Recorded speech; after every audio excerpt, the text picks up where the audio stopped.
औज़ुबिल्लाहिमिनश्शैतानिर्रजीम बिस्मिल्लाहिर्रहमानिर्रहीम। अस्सलामुअलैकुम dear aspirants. Pakistan के परचम में मौजूद ये सफ़ेद पट्टी महज एक रंग नहीं बल्कि क़ायद आज़म का वो अहद है जो उन्होंने 11 अगस्त 1947 में किया था। क्या आप जानते हैं कि CSS के पाकिस्तान अफेयर करंट अफेयर्स के पेपर में मिनॉरिटी राइट्स के सवाल क्यों क्यों दोहराया जाता है, क्यों बार बार दोहराया जाता है? इसकी वजह यह है कि 2023 की मरदमशुमारी के मुताबिक पाकिस्तान की 3.27% आबादी यानी 79 लाख गैर मुस्लिम शहरी रियासत के ढांचे में मौजूद हैं। हमारा आर्टिकल 20 से लेकर 28 तक मुख्तलिफ़ किस्म के तहफ़्फ़ुज़ात प्रोवाइड करता है जो हम इस वीडियो में डिस्कस करेंगे। CSS के एग्ज़ाम में से जज्बाती बातें करने से नंबर नहीं मिलेंगे। अगर आपको 80+ स्कोर करना है तो मैं आपको रियल फैक्ट्स एंड फिगर्स बताऊंगा, जो आप जैसा कि हिंदू मैरिज एक्ट क्या है, क्रिटिकल फ्रेमवर्क क्या होता है। तो इंशाल्लाह उम्मीद है कि अगर आप मेरी वीडियो को कंप्लीट देखेंगे तो इंशाल्लाह ये आपका क्वेश्चन अच्छे से CSS के एग्जाम में अटेम्प्ट कर सकेंगे। तो देखते हैं अपने कंटेंट, आपका वीडियो देखते हैं।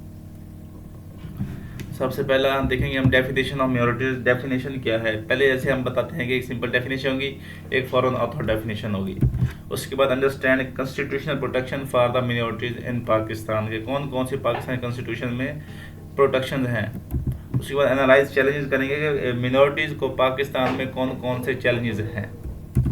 उसके बाद review recent cases and reports. हम जो रिसेंट रिव्यू जो केसेस इंसिडेंट्स हुए मिनॉरिटी राइट्स के खिलाफ वो तो डिस्कस करेंगे।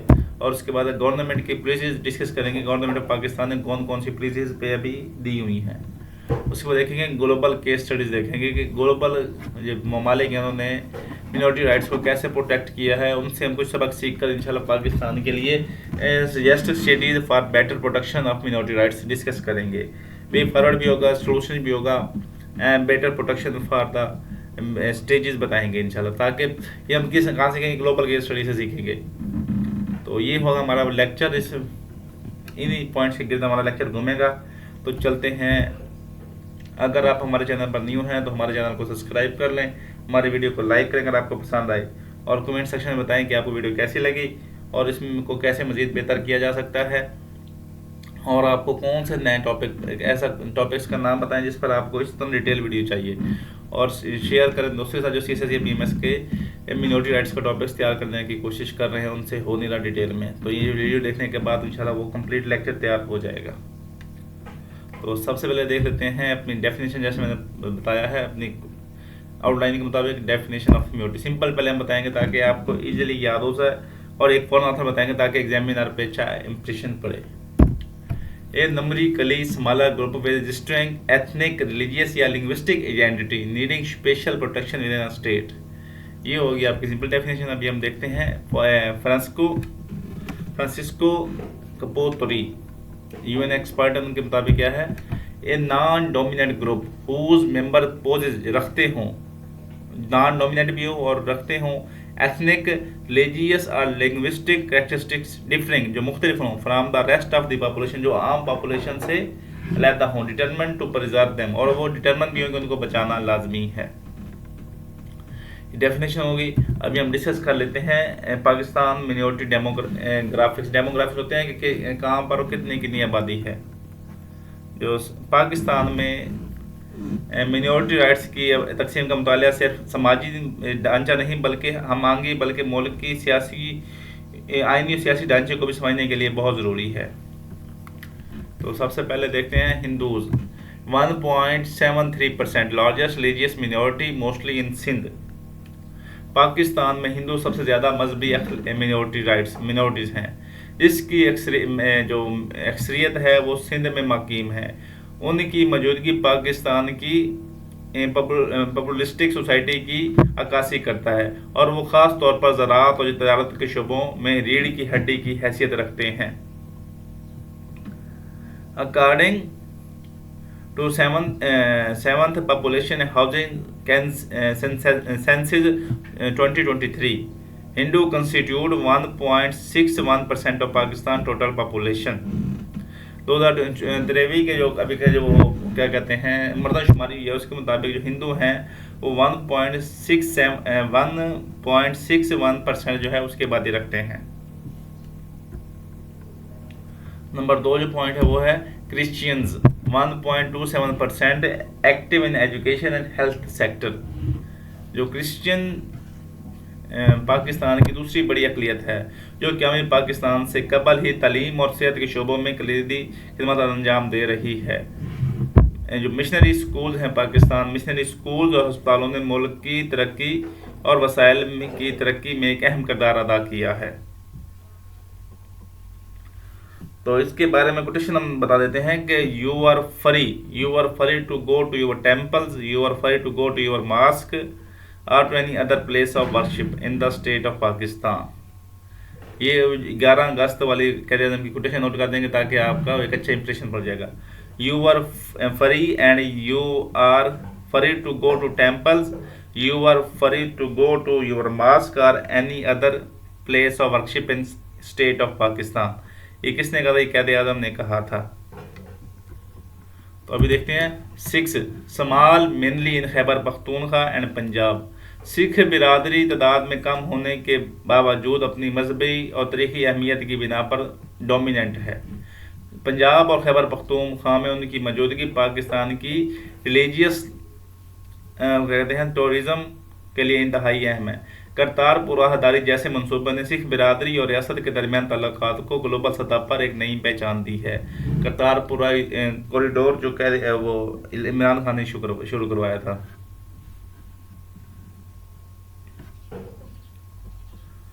तो इसके बारे में कहता है for the first time Sikhs were counted as a separate category in 2023 census with the recorded population of 15,998, approximately 16,000, primarily concentrated in Nankana Sahib, Peshawar and Rawalpindi. ये जो मैं इंग्लिश में बता रहा हूँ ये आपके फैक्ट्स हैं जो ये 2023 के कंसेंसस था। उसके बाद अहमदीज 0.09% डिक्लेयर नॉन मुस्लिम इन 1974। अहमदी बरादरी पाकिस्तान की आबादी का एक छोटा हिस्सा है जिन्हें 1974 में दूसरी आईनी तरमीम के ज़रिए गैर मुस्लिम डिक्लेयर किया गया था। ये नुक्ता पाकिस्तान की आईनी तारीख और मजहबी कानूनसाजी के तनाजुर में इंतहाई अहमियत का हामिल है। इनकी आबादी तफसीलात अक्सर सियासी और समाजी मबाइसों का मरकज़ रहती हैं। तो इनको जो किया था The second amendment to Constitution of Pakistan is the legal milestone that redefined the state religious demography by declaring Ahmadis as a non-Muslim for the purpose of law and protection। ये हो गया।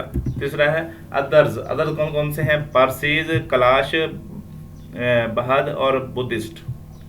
पारसीज, कलाश और बेहाई जैसी छोटी मिनॉरिटीज पाकिस्तान की culture growth में रंग भरती हैं। पारसियों ने कराची की तमीर और तरक्की और फलाही कामों में तरीखी किरदार अदा किया है, जबकि कलाश कबीला चित्राल में अपनी मुनफरिद कदीम सकाफत की वजह से ग्लोबल सतह पर मशहूर है। इनका तहफ़्फ़ुज़ रियासत की ग्रोथ की पॉलिसी का एक अहम हिस्सा है। तो इसका फैक्ट नोट कर लें। The Kalash Valley is Chitral is protected under UNESCO's intangible cultural heritage list. The Kalash Valley in Chitral is protected under UNESCO's intangible cultural heritage list. The state provides special security and cultural preservation funds to protect this unique community of 400 to 300 people. इन 3000 से ज़्यादा जो people हैं यही हैं कलाश वाले valley वाले। ठीक हो गया। तो अभी हम चलते हैं मिनॉरिटी डेमोग्राफिक्स हो गए कि कौन कौन सी हैं। पहले हिंदूज हैं, क्रिश्चियंस हैं, सिख्स हैं, अहमदीज हैं, पारसीज हैं, कलाश हैं और बुद्धिस्ट हैं। ठीक हो गया। तो अभी हम चलते हैं अगले क्वेश्चन की तरफ कि constitution for the minority rights. Pakistan के कॉन्स्टिट्यूशन में अक़लियतों के हकूक़ का तहफ़्फ़ुज़ रियासत की बुनियादी जिम्मेदारी है। CSS और PMS के इम्तिहानात के नुक़्ता नज़र से इन दफ़ात का फ़हम बैन यानी इंटर रिलीजियस नेशनल जो इंटर रिलीजियस इंटीग्रेशन के लिए बहुत अहम है। तो सबसे पहला जो कॉन्स्टिट्यूशन प्रोविजन है वो है article 20, freedom to profess and practise religions. ये दफ़ा हर शहरी को अपने मज़हब पर अमल करने, उसे इख्तियार करने और मजहबी इदारे कायम करने की बुनियादी हैसियत देता है, यानी हक देता है। ये पाकिस्तान की जमहूरी और लिबरल रिकग्नाइजेशन की बुनियाद है। ठीक है। नंबर 2 है article 21, protection from religious taxation. आइन का ये जो प्रोविजन है इस बात की ज़मानत देती है कि किसी भी शख्स को ऐसा टैक्स अदा करने पर मजबूर नहीं किया जाएगा जिसकी आमदनी उस मज़हब के अलावा किसी दूसरे मज़हब की तशहीर या देखभाल पर खर्च होनी चाहिए। ऐसा टैक्स अदा करने पर मजबूर नहीं किया जाएगा जिसकी आमदनी उसके अपने मज़हब के अलावा किसी दूसरे मज़हब की तशहीर या देखभाल पर खर्च होनी हो। नंबर 3 है आर्टिकल 2022, सेफगार्ड रिलीजियस एजुकेशन। ये दफ़ा इस बात को यकीनी बनाती है कि तलीमी इदारों में किसी तालिब इल्म को ऐसे मजहबी अमल या तालीम में हिस्सा लेने पर मजबूर नहीं किया जाएगा जो उसके अपने मज़हब के खिलाफ हो।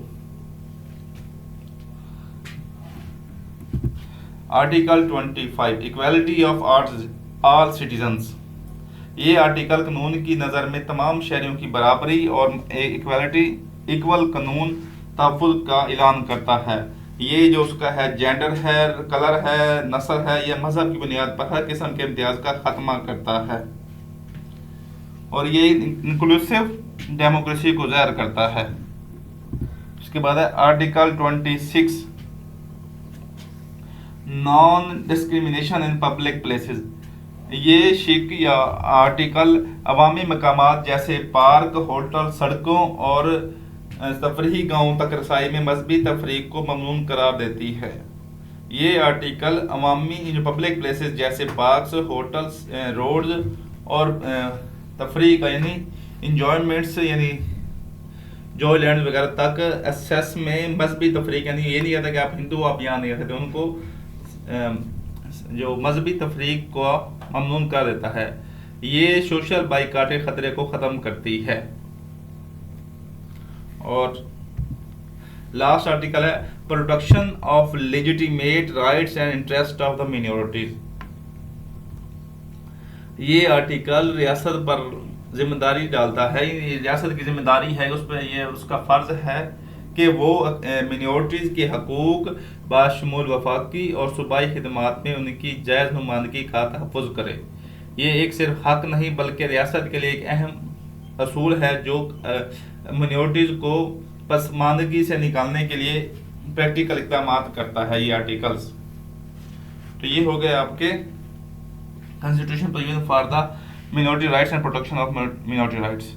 अभी हम डिस्कस करते हैं practical realities of minority rights in Pakistan. तो सबसे पहला जो पॉइंट है वो है under representation in assemblies despite reserve seats. अगरचा आइन कॉन्स्टिट्यूशन में मिनॉरिटीज़ के लिए नशिस्तें मखसूस हैं मगर मौजूदा सिलेक्शन का तरीक़ाकार उनकी रियल रिप्रेजेंटेशन में रुकावट है। सियासी जमातें अपने पसंदीदा अफराद को नॉमिनेट करती हैं जिसकी वजह से नुमाइंदा अपनी कम्युनिटी के बजाय अपनी सियासी क़यादत के सामने जवाबदेह होता है। तो इसका फैक्ट नोट कर लें, out of 336 seats in the national assembly only 10 are reserve for minorities, a number that has remained stagnant despite significant increase in overall population and total seats of the assembly. के 336 में सिर्फ 10 सीटें हैं वो उनकी हैं, मिनॉरिटीज़ की हैं, और उनमें वो कहता है कि बाकी सीटें अभी बढ़ चुकी हैं लेकिन ये इनकी कोटी वहीं के वहीं खड़ा है। उसके बाद है economic marginalisations and job quota poorly implemented. Federal और प्रोविंशियल सतह पर मिनॉरिटीज के लिए 5% मुलाजमतों का कोटा मौजूद है, लेकिन इसका जो इम्प्लीमेंटेशन है वो इंतहाई वीक है। अक्सर ये कोटा सिर्फ दर्जा जो दर्जा चहारा में जो सैनिटरी वर्कर्स की असामियों तक महदूद रखा जाता है, जिससे इनके इकोनॉमिक मार्जिनलाइजेशंस और जॉब्स कोटा स्नैच होते हैं।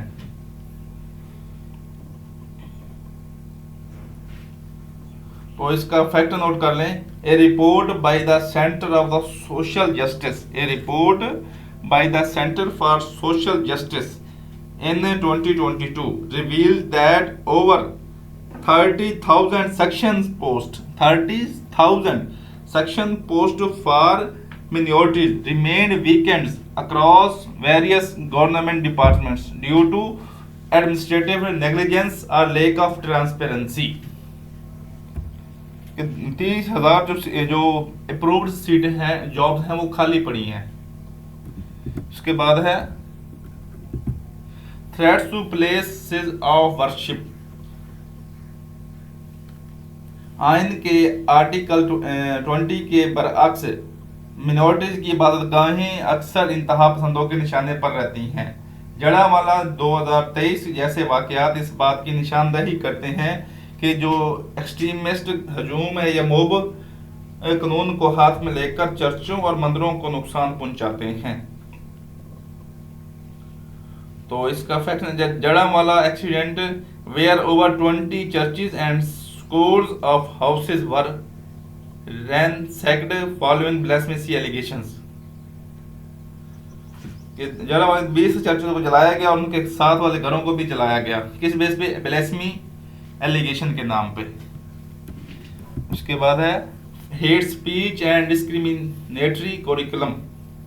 तालीमी निज़ाम में गैर मुस्लिमों के हवाले से पाए जाने वाले मनफी तसुरात और इंतहा पसंदाना बयानिए मुआशरे में अदम बर्दाश्त को जन्म देते हैं। सलेबस में अक़लियतों के तारीखी किरदार को नज़रअंदाज करना या इन्हें मनफी रंग में पेश करना नई नस्ल के जहनों में तासुब पैदा करता है, जो नेशनल इंटीग्रेशन के मुनाफी है। तो इसका कोड नोट कर लें। Education is the most powerful weapon which you can use to change the world. But if the curriculum promotes othering, it becomes a tool for division. Othering यानी जो दूसरों को प्रमोट कर रहे हो, अपने जो लोग हैं उनके खिलाफ हो, तो ये क्या कहता है? It becomes a tool for divisions. तो ये किसने कहा? ये नेल्सन मंडेला ने कहा है। उसके बाद है weak enforcement of existing laws. Pakistan में फोर्स रिलीजन कंजर्वेशन और तौहीन रिसालत के कवानीन के गलत इस्तेमाल को रोकने के लिए कवानीन तो मौजूद हैं, लेकिन उनकी इम्प्लीमेंटेशन कमज़ोर है। पुलिस और लोअर कोर्ट्स अक्सर दबाव का शिकार हो जाती हैं, जिसकी वजह से जो इफेक्टिव फैमिलीज को इंसाफ नहीं मिल पाता और मुजरिम जो है बिला खौफ घूमते फिरते हैं।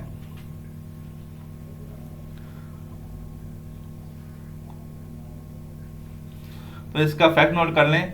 According to United Nations experts 2023 की report statement, there is a disturbing rise in force marriages and conservation of girls from religious minorities in Pakistan. There is a disturbing rise in forced marriages and conservation of girls from religious minorities in Pakistan. ये हो गया क्या कहते हैं practical realities हैं। अभी हम देखते हैं इनको कौन कौन से मसाइल का सामना है। ये तो रियलिटीज है ना। अभी की चैलेंजेस फेस बाय मिनॉरिटीज। पाकिस्तान में रिलीजियस मिनॉरिटीज को दरपेश चैलेंजेस का सामना है जो मुंदरजा झैल हैं। जो सबसे पहला है वो है force conservation and marriages. Pakistan में रिलीजियस मिनॉरिटीज खास तौर पर सिंध में हिंदू और पंजाब में क्रिश्चियन लड़कियों को जो फोर्स कंजर्वेशन और मैरिजेस का मसला है। ये अमल ना सिर्फ मजहबी आज़ादी के खिलाफ बल्कि ख़वातीन के हकूक़ और जो उसके प्रोटेक्शन ऑफ चाइल्ड राइट्स के भी खिलाफ है। तो इसका फैक्ट नोट कर लें। According to UN experts approximately 75% of forced conservations in 2025 affected Hindu girls, with majority of incidents occurring in Sindh province। दूसरा जो मसला है वो है मिसयूज ऑफ ब्लेस्फेमी लॉज। तौहीन मजहब ब्लेस्फेमी के कवानीन अक्सर जाती अना जदाद के तनाज़ात और पेशा वराना रकाबतों के लिए बतौर हथियार इस्तेमाल किए जाते हैं। अक्सर ये कवानीन सब के लिए हैं, लेकिन मिनॉरिटी जो हैं उनके गलत इस्तेमाल की जिद में ज़्यादा आती है। जो मिनॉरिटीज़ हैं वो ज़्यादा इसके जिद में आती है, जिसके नतीजे में कानूनी चाराजोई पहले से ही हजूम के तशद्दुद का खतरा बन होता है। तो इसका फैक्ट नोट कर लें, बल्कि कोटेशन से नोट कर लें। फैक्ट हो गया दो, अभी इसकी कोटेशन नोट कर लें। The mere allegation of blasphemy often triggers a death sentence by a mob before the law can even take its course। The mere allegation of blasphemy often triggers a death sentence by a mob before the law can even take its course। और ये कौन कह रहा है? Human rights commission of Pakistan कह रहा है। उसके बाद कौन सा है? Targeted violence mob attacks. जो टारगेट वो कहता है कि हजूम के जरिए इंसाफ की फरामी मिनॉरिटीज के लिए खौफ की अलामत बन चुका है। जड़ावाला जैसे वाकयात इस बात की निशानदही करते हैं कि मजहबी जज्बात को भड़काकर मिनॉरिटीज की बस्तियों और इबादतगाहों यानी जो उनकी वर्शिप प्लेसेस को निशाना बनाया जाता है, जो रियासत के अमन व अमान के कंट्रोल पर सवालिया निशान खड़ा करता है। तो इसका फैक्ट्स नोट कर लें।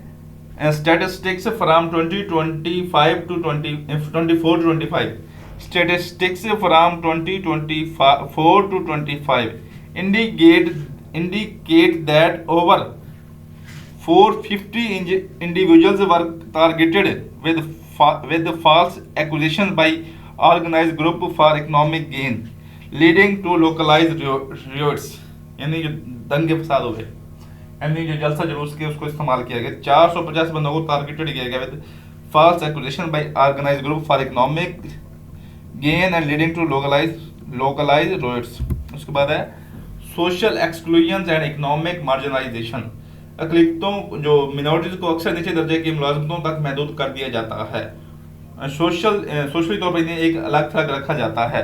ये माशी इकोनॉमिक इम्बैलेंस उनकी तरक्की की राह में सबसे बड़ी रुकावट है, जिसकी वजह से वो नस्ल दर नस्ल गुर्बत के चक्कर में फंसे रहते हैं और कौमी दायरे में शामिल नहीं हो पाते।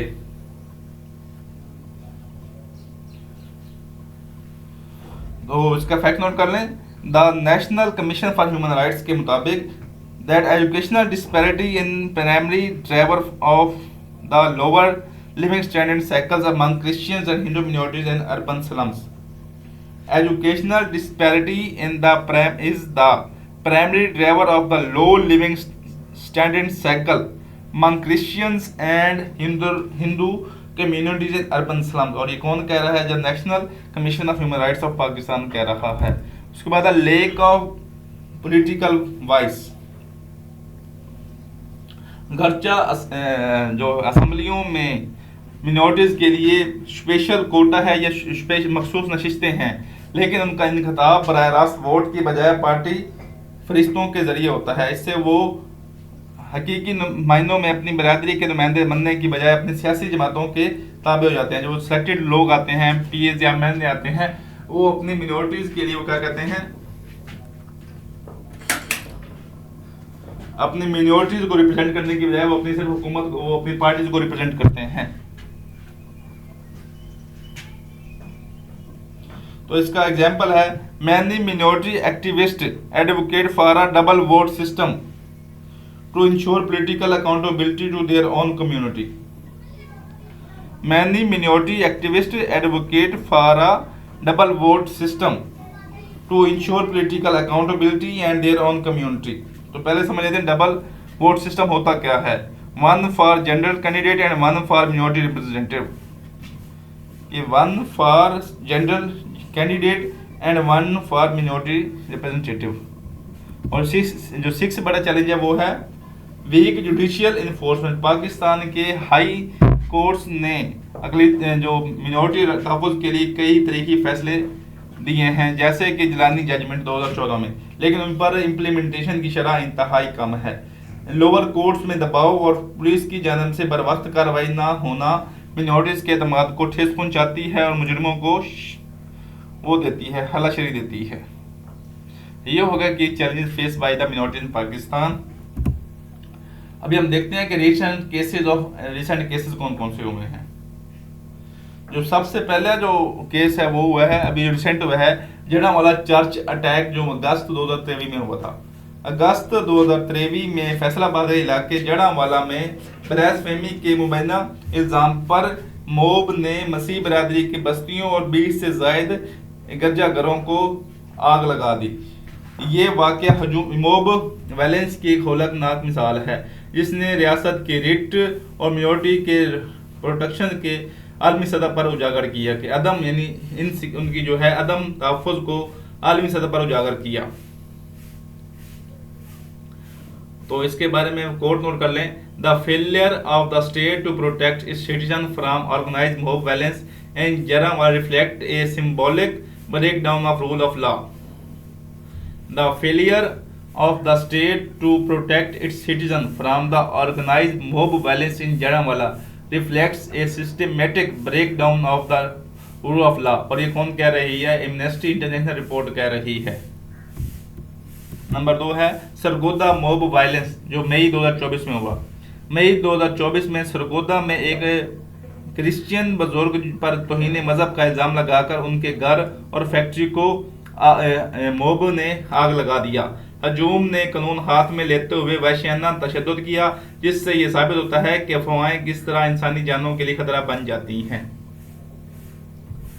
तो इसका the victim Nazir Masih a early shoe factory owner was brutally attacked by a mob in Sargodha on May 2024 leading to its eventual death from injuries in June.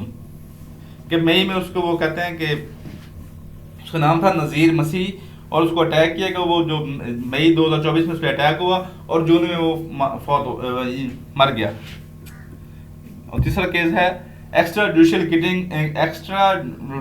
Killing of doctor Shahnawaz सितंबर 2024 में उमरकोट के डॉक्टर शाहनवाज को तौहीन मजहब के नाम इल्ज़ाम में पुलिस की हिरासत में मुबैना मुकाबले में हलाक कर दिया गया। इस वाक़या ने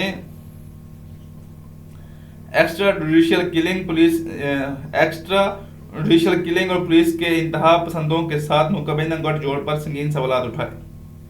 यानी इसमें तो एक एक्स्ट्रा जुडिशियल किलिंग हुई, दूसरा वो पुलिस की जो है वो उनके साथ जो है वो मिली हुई है, उसको ये ज़ाहिर करता है।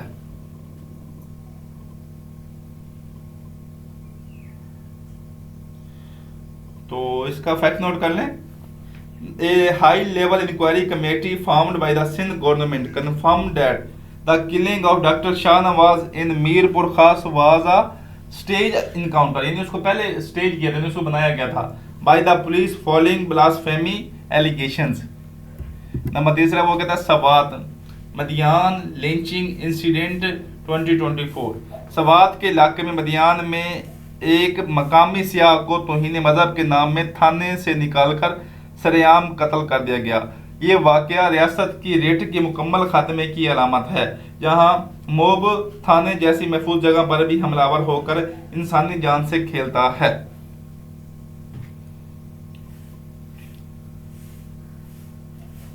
तो इसका अगला देखते हैं force conservation the case of Priya Kumari. Sindh में हिंदू लड़कियों की force conservation of religion and अगवा के वाक़यात बस्तूर एक संगीन चैलेंज हैं। सिंध में हिंदू लड़कियों को फोर्स रिलीजन कंजर्वेशन कन्वर्जन और अगवा के वाक़यात बस्तूर एक संगीन चैलेंज है। कमसन प्रिया कुमारी के अगवा ने हिंदू बरादरी में शदीद बेचैनी और अदम तहफ़्फ़ुज़ पैदा किया। ये वाक़यात मजहबी आज़ादी और बुनियादी इंसानी हकूक़ की संगीन खिलाफ वर्जी हैं। तो इसके बारे में फैक्ट नोट कर लें, कोट नोट कर लें। No girl can be forced to change her religion, it is a violation of Islamic teachings and the constitution of Pakistan. No girl can be forced to change her religion, it is a violation of Islamic teachings and the constitution of Pakistan. और ये किसने कहा है? ये श्री रहमान ने statement दी है 2024 में। ये रिसेंट केसेस वगैरह हम देखते हैं गवर्नमेंट की कौन सी प्लेसेस हैं। पाकिस्तान में मिनॉरिटी राइट्स के तहफ़्फ़ुज़ के लिए हुकूमती पुलिसियों इक़दामात मुल्की और बैन अल-अक़वामी सतह पर पाकिस्तान की मस्बत उसके जो है तसर को उजागर करने में अहम किरदार अदा करते हैं। सबसे पहले जो कौन सी पॉलिसी है वो है 5% कोटा जॉब्स कोटा फॉर मिनॉरिटीज। हुकूमत पाकिस्तान ने वफाकी सरकारी मुलाजमतों में अक़लियतों के लिए 5% कोटा मुख्तज़ कर रखा है। इस पॉलिसी का मकसद मिनॉरिटीज़ को माशी तौर पर बाइख्तियार बनाना और इन्हें कौमी इंतज़ामी स्ट्रक्चर का हिस्सा बनाना है।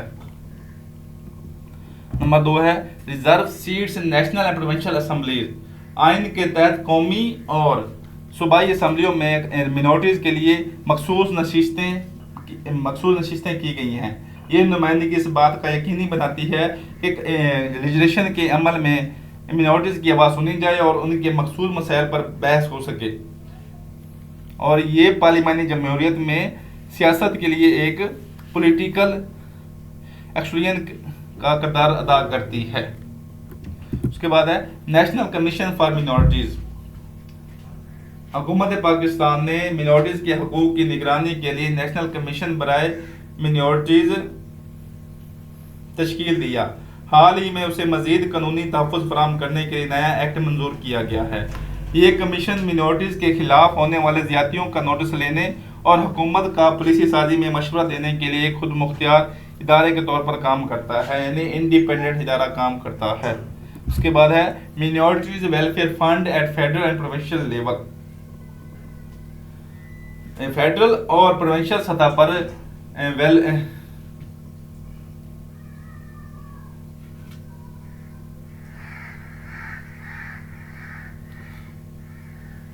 सतह पर वेलफेयर फंड कायम किया गया है फॉर मिनॉरिटीज, जिसके जरिए जो मुस्तहिक मिनॉरिटीज के हैं शहरियों को माली इमदाद, तलीमी वसाइफ और उनकी इबादतगाहों की मरम्मत के लिए ग्रांट्स दी जाती हैं। ये वेलफेयर फंड बनाया गया मिनॉरिटीज के लिए, जिसके क्या क्या होता है, इसके जरिए जो एलिजिबल हैं, जो गरीब तबका है, उनके लिए फंड होता है। शहरियों को माली इमदाद दी जाती है, एजुकेशनल स्कॉलरशिप दिए जाते हैं इनको मिनॉरिटीज़ को, और उनकी इबादतगाहों की मरम्मत के लिए ग्रांट्स दिए जाते हैं। ये फंड्स मिनॉरिटीज़ की माशी तौर पर कमज़ोर तबकात के लिए एक सोशल सेफ्टी नेट प्रोवाइड करता है। ये इदारा जो है इनको सोशल सिक्योरिटी नेट प्रोवाइड करता है, सोशल सेफ्टी नेट प्रोवाइड करता है। ये होगी गवर्नमेंट पॉलिसी। हम देखते हैं global case studies, better minority protections. इसमें जो सबसे पहले है वो है आपका Canada, multi cultural policies, strong anti discrimination laws.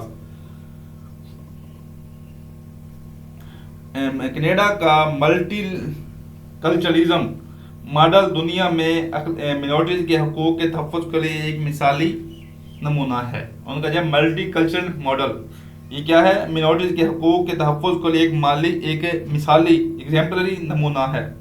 Canada दुनिया का पहला मुल्क है जिसने 1971 में मल्टी कल्चरल पॉलिसी अपनाई, जिसका मकसद तमाम शहरियों को उसकी मजहबी और सकाफती विरसे के साथ कबूल करना था। कनाडा की मजबूत कवानीन काम की जगह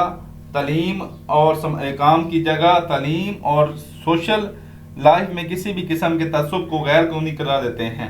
ये मॉडल साबित करता है कि जब सियासत तमाम सकाफ़तों को यकसा अहमियत देती है तो नेशनल इंटीग्रेशन में इजाफा होता है। दूसरा है वो है UK equality act 2010 and policies on religious freedom and hate crimes. बरतानिया का इक्वालिटी एक्ट 2010 एक जामिया कानूनी दस्तावेज है जो मिनॉरिटीज़ के हकूक़ के तहफ़्फ़ुज़ को जदीद तकाज़ों से हम आंग यानी कोऑर्डिनेट करती है। ये कानून 9 बुनियादी खसूसियात बाशुमाल मज़हब और रिलीजन और मज़हब और अक़ीदे पर हर किस्म के इम्तियाजी सलूक को जुर्म करार देती है। यानी जो इम्तियाजी सलूक करेगा यानी डिस्क्रिमिनेशन करेगा वो क्या है, वायलेशन ऑफ द लॉ है। बरतानिया में क्राइम रेट के खिलाफ सख्त कार्रवाई का निज़ाम मौजूद है, जहाँ किसी भी गिरोह के खिलाफ नफरत अंगेज तकरीर यानी हेट स्पीच या वायलेंस पर फौरी कानूनी कार्रवाई की जाती है। रियासत इस बात को यकीनी बनाती है कि हर फर्द को अपनी मजहबी इबादत और इशार की अदायगी में मुकम्मल आज़ादी हासिल हो। ये ग्लोबल केस स्टडी, इसी को देखते हम पाकिस्तान में क्या करना चाहते हैं। पाकिस्तान में सबसे पहले जो है वो है strengthen legal framework anti force conversion laws. Pakistan में जो फोर्स कन्वर्जन है जैसे संगीन मसाइल से निपटने के लिए मखसूस और जामिया कानून साजी की जरूरत है, लेजिस्लेशन की जरूरत है। मौजूदा कवानीन में कमजोरी की वजह से मुजरिम बच निकलते हैं। एक ऐसा कानूनी फ्रेमवर्क जो कम उम्र की शादी और ज़बरदस्ती के खिलाफ सख्त सज़ाएं मुअय्यन करे, ऐसे कानून की अशद ज़रूरत है। नंबर 2 है reform education curriculum to promote tolerance. तलीमी निसाब में मुशर्रती यानी सोशल सोच को तब्दील करने का सबसे ताकतवर जरिया है। तलीमी निसाब सोशल सोच को तब्दील करने का सबसे ताकतवर हथियार है। निसाब से नफरत अंगेज मवाद का खात्मा और इंटर रिलीजियस हार्मनी, ग्रोथ और इंसानी हकूक के असबाब की शमूलियत नई नस्ल में दूसरों का एहतराम का जज्बा पैदा करेगी। और जो ये इससे क्या होगा, ये इंतहा पसंदी के खात्मे और नेशनल इंटीग्रेशन के बनने की तश्कील के लिए बहुत ज़रूरी है। नंबर 3 है ensure strict implementation of the Kota's. Minorities के लिए जो मुक्त यानी जो है उनके लिए 5% कोटा हुकूमत ने दिया है, उसके शिफाफ इम्प्लीमेंटेशन के लिए मिलिट्री मैकेनिज्म ज़रूरी है। उसके नफाज के लिए मिलिट्री मैकेनिज्म बनाया जाए ताकि वो बताए कि हर जो कोटा दिया गया है वो हर मिनॉरिटी राइट्स ले रहा है, ताकि निचले दर्जे की बजाय आला ओहदों पर भी मिनॉरिटीज़ की नुमाइंदगी हो। वो कहता है जो निचले दर्जे जो सैनिटरी वर्कर होते हैं मिनॉरिटी राइट्स में वो ना हो, बल्कि आला सीटों पर भी अक़लियतों की नुमाइंदगी हो। मुआशी इस्तेहकाम ही अक़लियतों को कौमी दायरे में एक्टिव किरदार अदा करने के काबिल बनाता है। इकनॉमिक इंटीग्रेशन ही अक़लियतों को कौमी दायरे में एक्टिव रोल अदा करने के काबिल बनाता है। उसके बाद है criminalise hate speech robustly. Hate speech और मजहबी वो क्या कहता है कि रिलीजियस एक टेररिज्म होता है, एक मजहब रिलीजियस टेररिज्म और एक्सट्रीमिज्म और हेट स्पीच जैसे मवाद को जो होते हैं ये बैलेंस के बहस बनते हैं, इसलिए इन्हें तो इसके नेशनल एक्शन प्लान के तहत सोशल मीडिया और मेंबर से होने वाली नफरत अंगेज तकरीर को फौजदारी जुर्म करार देकर फौरी सजाएं देना वक्त की जरूरत है। यानी इसको जराइम समझा जाए और उसके लिए फौरी सजाएं दी जाएं। उसके बाद नंबर 5 है empower National Commission for Minorities. National Commission for Minorities को माली और इंतजामी तौर पर खुद मुख्तियार बनाना चाहिए। उसे एक ऐसा इदारा जाती मैनेजमेंट मैंडेट यानी दिया जाए कि वो इंसानी हकूक़ के खिलाफ वर्जियों पर बराह रास्त एक्शन ले सके और जो इफेक्टिव को फौरी तौर पर रिलीफ फराहम कर सके। एम्पावर नेशनल कमीशन फॉर मिनॉरिटीज के नेशनल कमीशन फॉर मिनॉरिटीज को माली और एडमिनिस्ट्रेटिव तौर पर खुद मुख्तियार बनाया जाए। उसे एक ऐसा इदारा जाती मैंडेट दिया जाए कि वो इंसानी हकूक़ के खिलाफ वर्जियों पर बराह रास्त एक्शन ले सके और मुतासरीन को फौरी रिलीफ फराहम कर सके। और लास्ट जो इसकी रिकमेंडेशन है वो है encourage interfaith dialogue at community level. हकीकी तब्दीली ग्रास रूट्स लेवल पर वो कहता है डायलॉग से होती है। हकीकी तब्दीली ग्रास रूट्स लेवल पर डायलॉग से आती है। मोहल्ला और यूनियन काउंसिल की सतह पर इंटर फेथ डायलॉग कमेटीज बनाई जाएं, जहां तमाम मजहब के लोग इकट्ठे बैठकर मसाइल को हल करें। ये जो है सोशल मेल जोल गलतफहमियों को दूर करता है और हजूमी जो मॉब वायलेंस के खतरे को कम करने में मददगार साबित होता है। जो इंटरफेस डायलॉग है ये क्या करता है, इसको पहले बनाया जाए, कम्युनिटी लेवल पर, ये कहता है यूनियन काउंसिल लेवल पर भी हो और मोहल्ला लेवल पर भी हो। उसके बाद इसका क्या फायदा होगा, ये तो ये जो आपस में गलतफहमी है उनको दूर करेगा और जो मॉब वायलेंस होता है उसको खत्म करने में भी अहम किरदार अदा करेगा। मैं उम्मीद करता हूं कि आपको आज की मेरी वीडियो पसंद आई होगी, क्योंकि मैंने इसमें आपको पहले हर पॉइंट बताया है। जो मेरे पॉइंट्स हैं आपको अट्रैक्ट, ये आपकी हेडिंग्स हैं, इसमें आप कोई तब्दीली नहीं करेंगे। जैसा मैंने आपको हेडिंग दिया, ये आप ये एग्ज़ाम फ्रेंडली भी हैं, एग्जामर फ्रेंडली भी हैं और वो कहते हैं इजी टू अंडरस्टैंड है। इसको आपने एज एग्जैक्ट एग्जाम में लिखना है और मैंने आपको हर पॉइंट से फैक्ट्स एंड फिगर दिया है। तो मैं उम्मीद करता हूँ कि आपको मेरी वीडियो पसंद आई होगी। तो हमारी वीडियो को लाइक करें, अपने दोस्तों के साथ शेयर करें। वीडियो देखने के लिए शुक्रिया। बस सलाम।